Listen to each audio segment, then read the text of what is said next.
हज़रत शाह अब्दुल लतीफ़ भिटाई सफ़र ते निकिता। कुछ सफ़र ते अॻिते विया त हिननि खे हिकिड़ो नार नज़र आयो।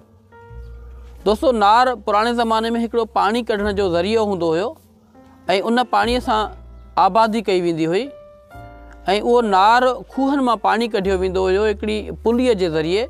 उन में दॿा या चौरियूं लॻल हूंदियूं हुयूं जेके उन पुलीअ खे फेराईंदियूं हुयूं खूह जे अंदरि ऐं अंदरि उहे बाल्टियूं या जेके चौरियूं हूंदियूं हुयूं उहे भरिजी निकिरंदियूं हुयूं ऐं उहो पाणी जेको हुयो अॻियां वाटर में किरंदो हुयो ऐं उहो उन पाणी जे ज़रिए वरी आबादी थींदी हुई, जीअं तव्हांखे पोयां नज़र अचे थो।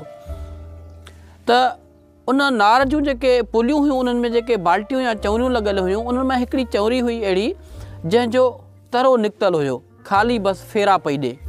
त हज़रत शाह अब्दुल लतीफ़ भिटाई उन चौरीअ खे ॾिसी चवणु लॻो, तरे भॻल किंगरी ठल्हा फेरा ॾे, तरे भॻल किंगरी ठल्हा फेरा ॾे, आणे नकी ने तॾहिं बि सलाड़ियो वते साथ सां।